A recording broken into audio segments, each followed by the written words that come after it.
Good morning, everyone. Lots going on, even though government is currently prorogued, and the government will come back and do a throne speech. So there's lots of speculation on what's going to happen with the throne speech, lots of people doing interviews. The Conservatives have a new leader, so there's lots of news to happen between now and then.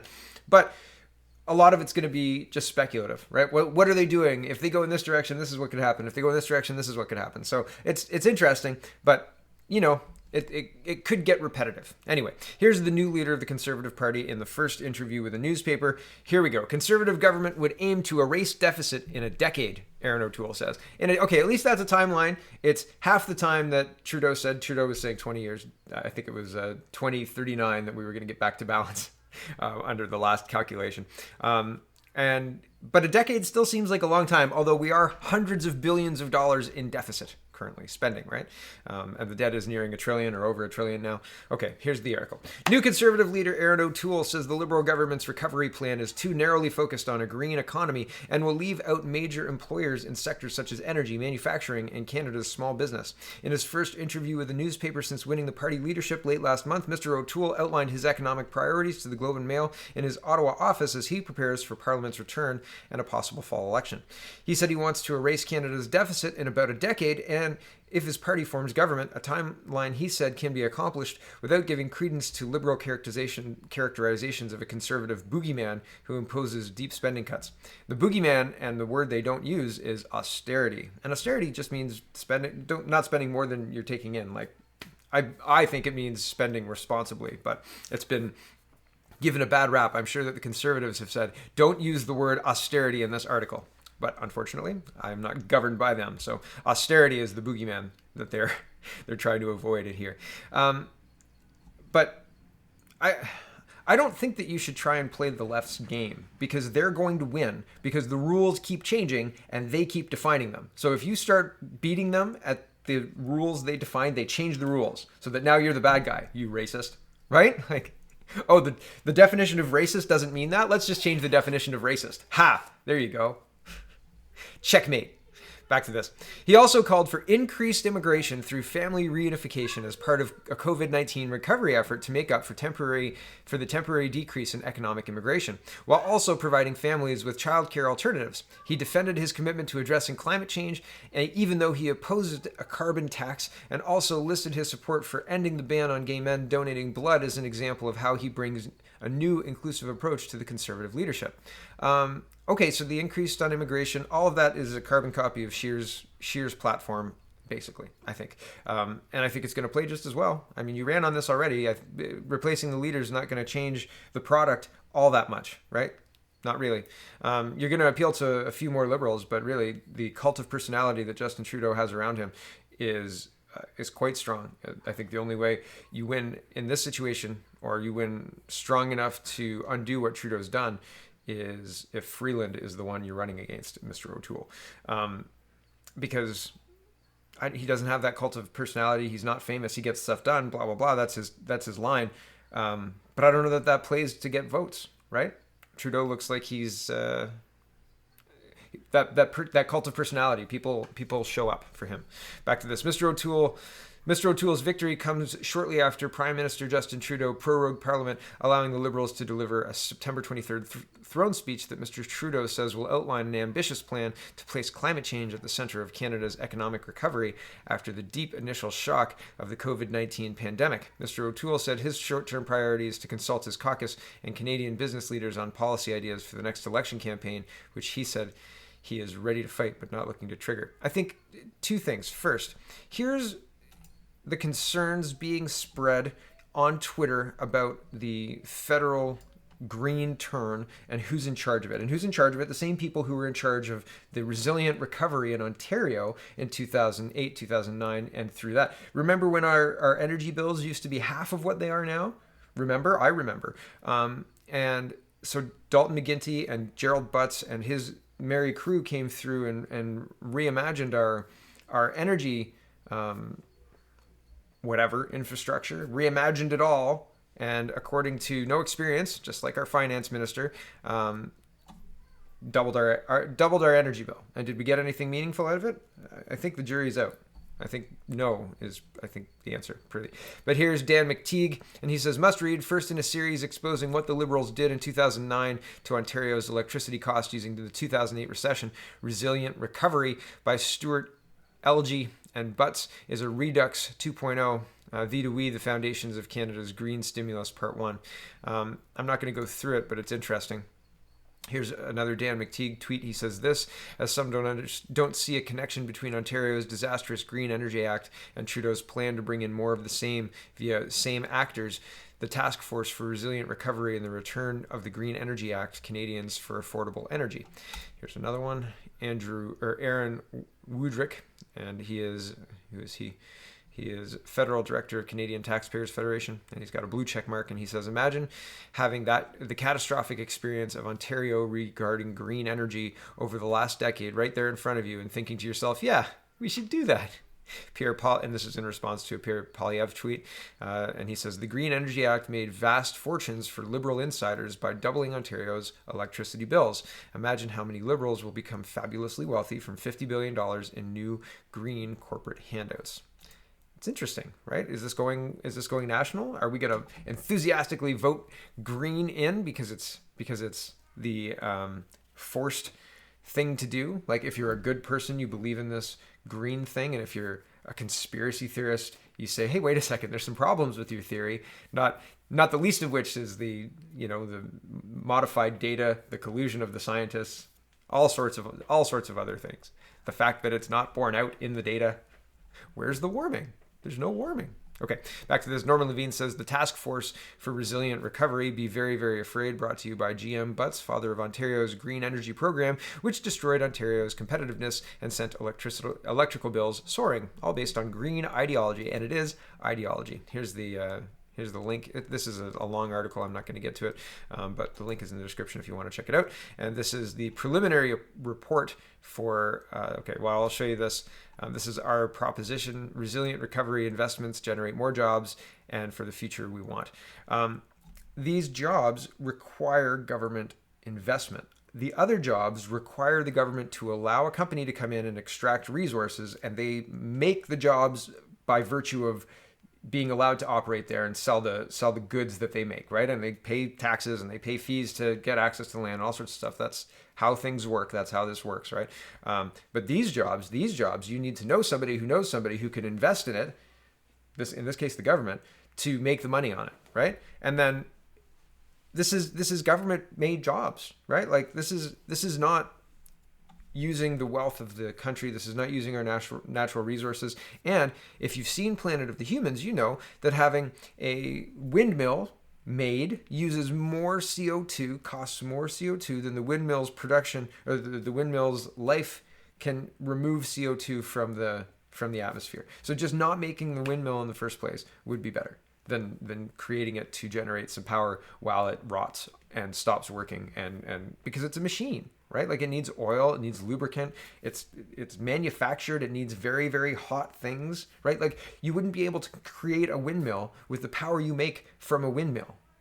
And that's a problem. And the Planet of the Humans documentary outlines that much better than I can. But this is the Task Force for Resilient Recovery. And here's meet the task force. There's Jerry. Hi, Gerald Butts. How's it going, buddy?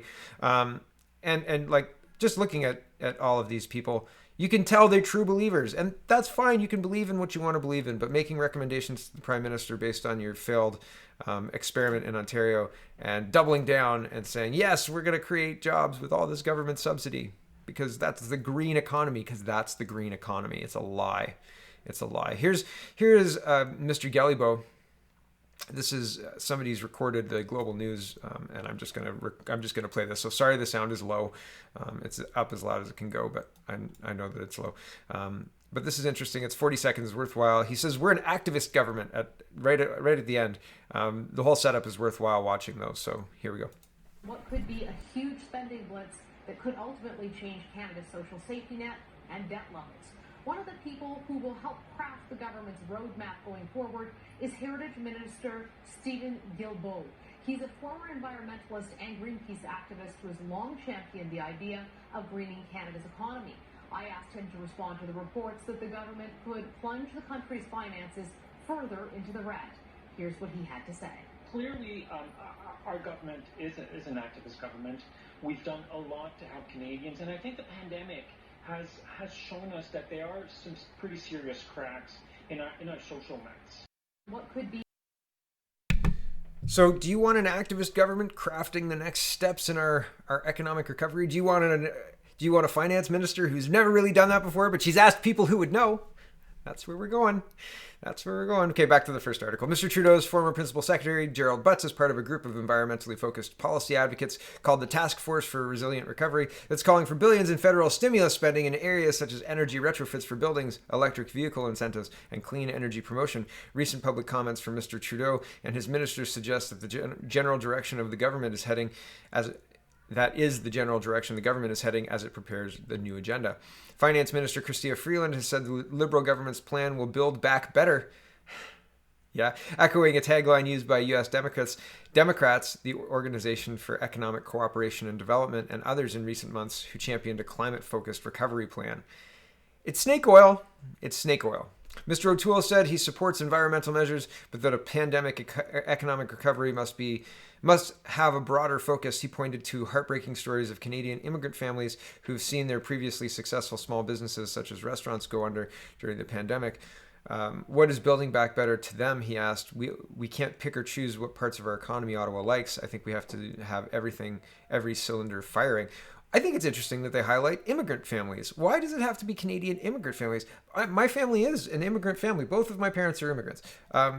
But why can't it just be Canadian families? Why can't it just be Canadian families? Why does it have can you add black on there or brown immigrant families? Like, other immigrant families aren't good enough. Let's do the black or brown ones, right? Like, is that where we're going, and why? Why is this the focus of the newspapers? Why is this the focus of every single government, mid-level, like municipality, school board, provincial and federal? Why is everybody so worried about appealing to this bloc? Why? Because they're coming in by the millions every year. When Justin Trudeau took over Canada, the population was 35 million people. Now it's 37 million people. It's 35.8. Now it's 37.9. Okay, that's 2 million people in 4 years. 300,000 people per year. Do the math. Okay? Seriously, look at what's happening, because that's why this language is important. That's why all of a sudden everything is racist. It's not by mistake. It's not an accident. Okay? My goodness, I'm still on my first tab.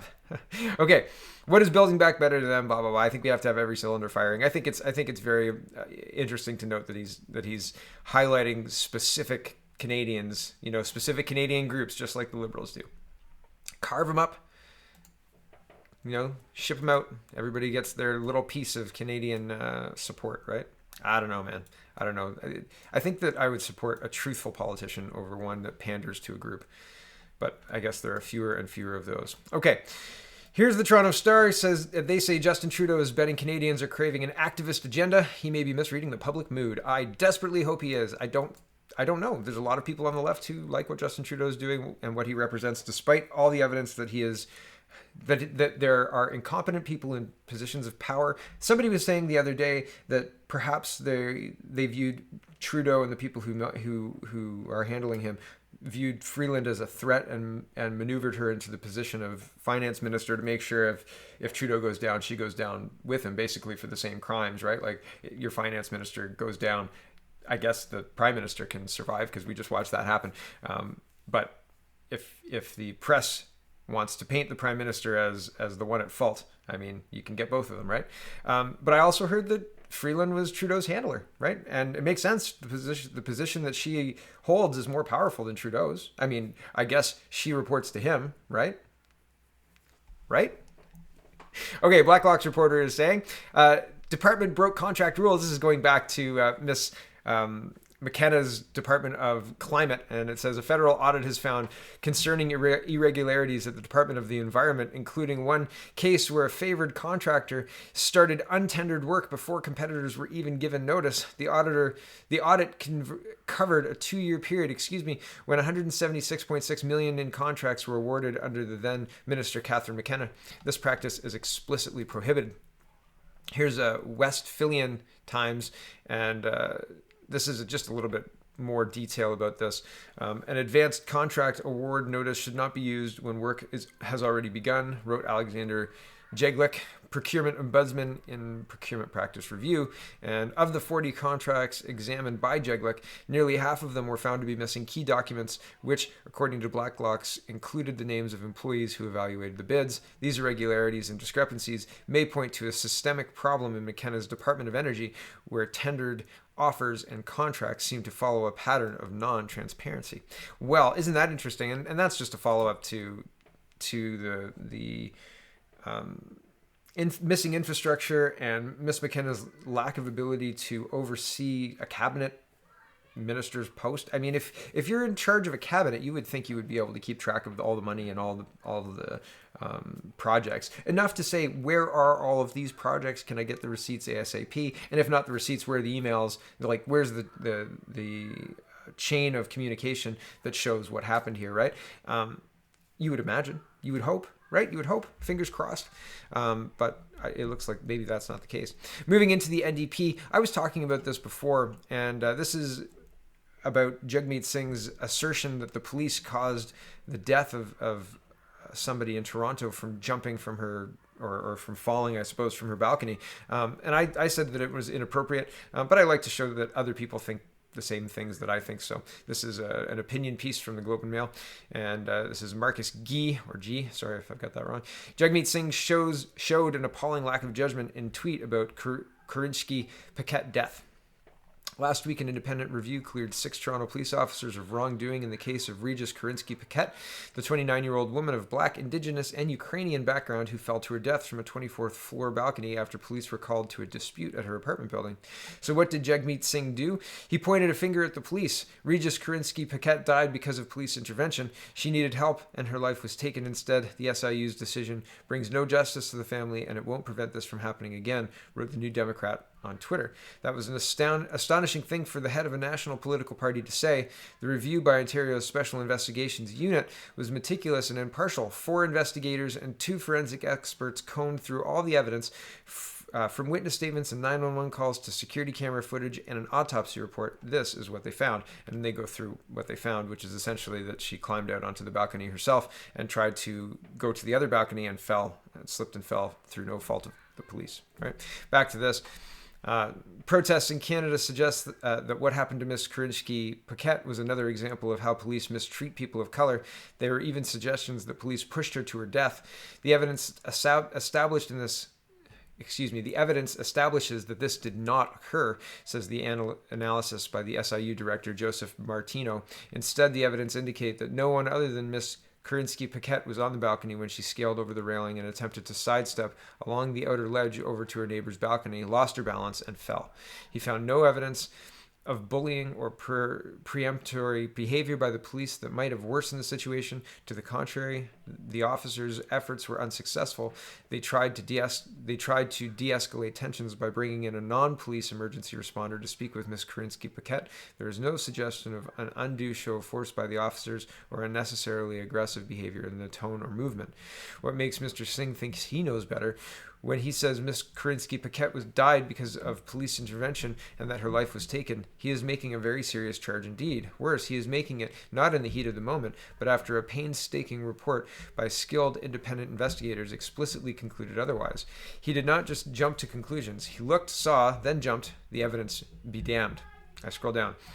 I think this is okay. So I was going to leave it there because sometimes the end of the article is just fluffy nonsense. This uses the end of the article to kowtow to the woke agenda, to say, no, of course there's racism, and of course those police are terrible. Here we go. Like, I think it's so, despite the fact that Jagmeet Singh was wrong, despite the fact that the Police were completely cleared by the investigator, despite the fact that the police brought in a non-police person to speak with this person who was unbalanced enough to climb over a balcony instead of dealing with the problem at hand, and then slipped and fell. And tragically, right, that's awful. I don't want somebody to die.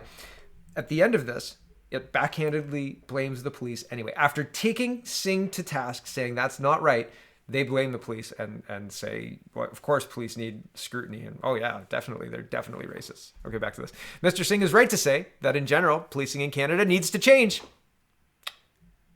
Policing in Canada has been a social policing model since the early 2000s. I've worked in the field. I know people who've been prison guards. I know people who've been police. I know people who've been trying to be police for long periods of time and the training that they had to go through.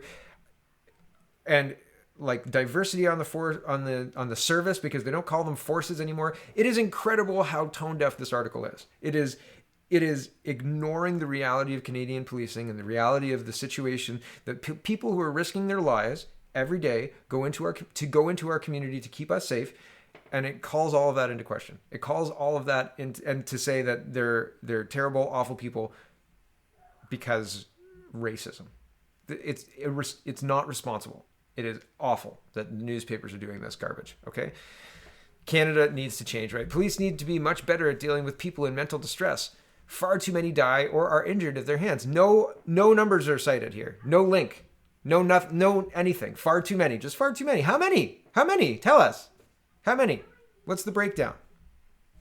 Anyway, back to this. They need to look hard at their encounters with Black and Indigenous Canadians. It is a good thing that policing of people of color is coming under new scrutiny here and around the world. Policing of people of color. We have rule of law, not rule of law for people of color and rule of law for, is it white people or people not of color?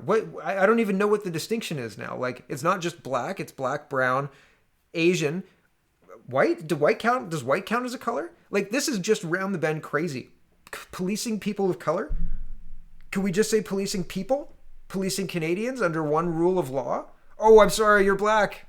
I'm sorry, this law doesn't apply to you. See you, have a good day, sir. Sorry, you're white. This law doesn't apply to you. Trying to be inclusive. It doesn't matter the race, right? Why should the law be different for anybody? The rule of law should be the same for all people, regardless of your skin color, regardless of your age, regardless of the position that you hold in the country. Prime Minister Trudeau. Rule of law. That's rule of law. This policing people of color is insane. Insane. It's divisive. It's wrong-headed. It is not right. Back to this. The SIU's Mr. Martino himself was at pains to say that he is not denying there's such a thing as systemic racism in Canada, and that it continues to challenge the relationship between racialized communities and the institutions of our justice system. Rule of law should be rule of law. And if there are extenuating circumstances for an individual person that are outside of the norm, then those should be taken into consideration as the case allows and demands. But saying, oh my goodness, you're black? I didn't see that. Apologies. Carry on. Have a good day, sir. Like, are you kidding me? Are you kidding me? How irresponsible is this? This is terribly irresponsible. It is not a good idea. And this is where we're going. Like, from the leaders of political parties to journalists kowtowing to the woke mobs to say, yes, absolutely, there's systemic racism. I wouldn't dare suggest otherwise. Please don't come for me with your Twitter torches and your Twitter mobs to tell me that I'm wrong. It's incredible how quickly things have changed. It used to be kids would want to be police officers. I don't want to encourage my son to want to be a police officer or my daughter. Goodness me. And not because police officers are terrible, but the climate that's being fostered in response to police officers, the idea that you can just attack a police officer because they're awful, obviously, is not a safe situation. Moving into COVID-19, we're almost done. Why millions of travelers have entered Canada despite COVID-19 travel restrictions. I didn't highlight this one, except at the very end. I wasn't going to show this one, except that here, last week, Canada's Chief Public Health Officer, Dr. Theresa Tam, said the federal government is exploring whether it's practical to test people for COVID-19 when entering Canada in place of the quarantine requirement. No thanks. No thanks. If you go on vacation, you come back to Canada and then they say, okay, you just have to, in order to come back into the country, here's a test. Or you can, I guess maybe they'll offer both. You can quarantine or take the test. But I would quarantine over taking the test because that's, I think taking the COVID-19 test I would ask, where's the virus isolation? Where's the isolated virus? Have you isolated it? Can you reproduce it? I haven't seen any evidence that you can. Rocco Gelati's lawsuit asks for proof of this virus, and that is how you get proof of it. And I guess they haven't been able to provide that. Anyway, back to this. Something is broken. Premier Doug Ford again singled out Brampton amid COVID-19 spike.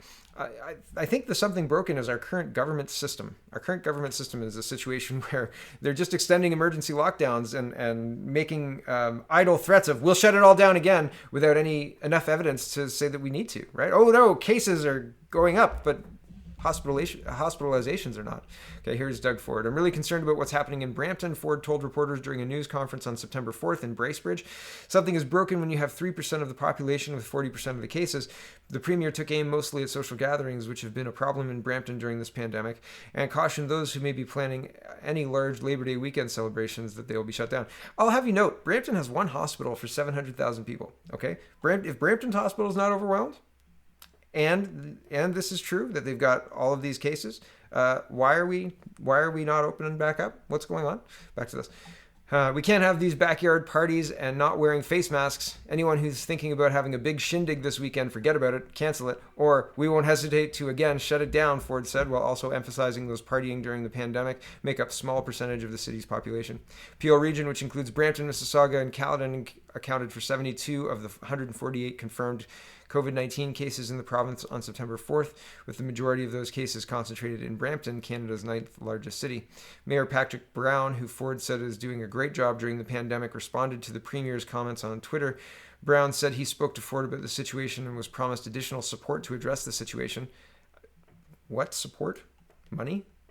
Back to this. Had a very productive call with Ford Nation about the uptick in COVID-19 cases in Brampton. We both agreed that we need to strongly limit social gatherings given us the spread of COVID-19. I also want to thank the Premier for his support of my request for a second testing center.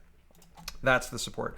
A second testing center, but the hospital is wildly, very small for the population. So I think that that's notable. Here's another notable thing.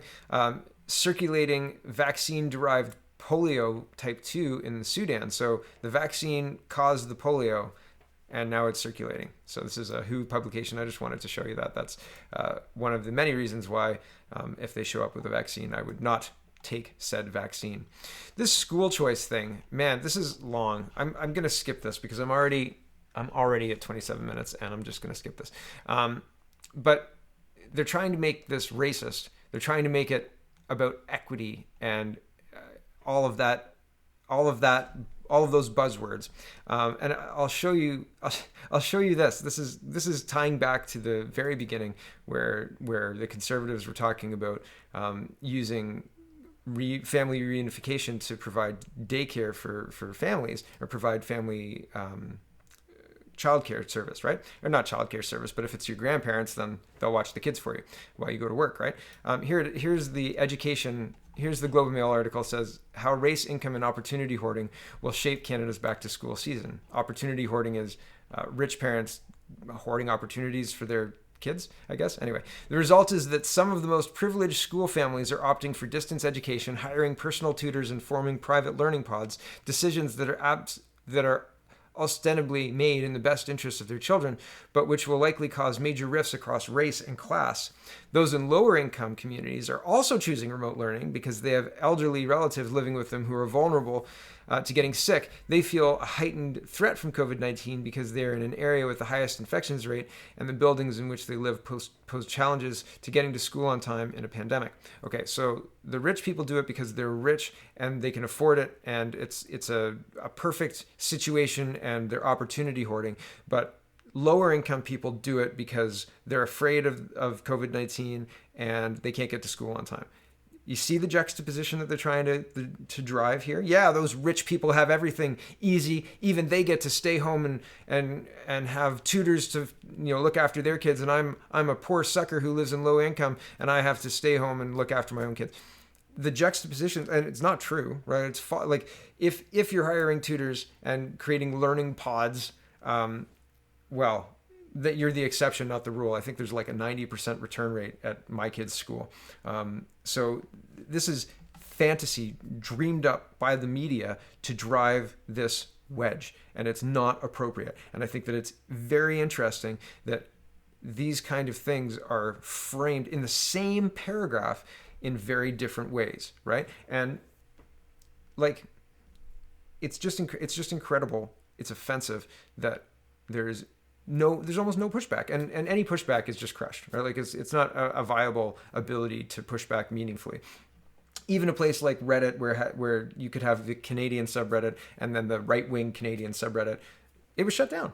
Hateful, right? Like, there's no meaningful way to push back. It's very concerning because, well, what else can you say, right?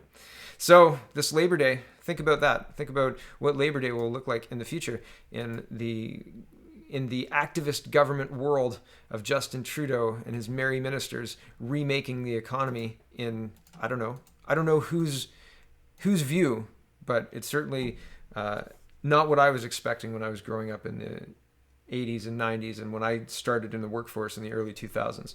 What I expected was personal responsibility and the ability to make oneself out of oneself. And what we appear to be getting at this point in time is massive amounts of government debt. And, well, I'm not really sure what we're getting in the short term for that. Maybe not a recession, but maybe if they open up the economy, we'd be okay anyway, right? Thanks for watching, everybody. It's a frustrating one. I know. I don't know. Check out CanadaPoly.com. Check out CanadaReport.co. And have a wonderful, wonderful day.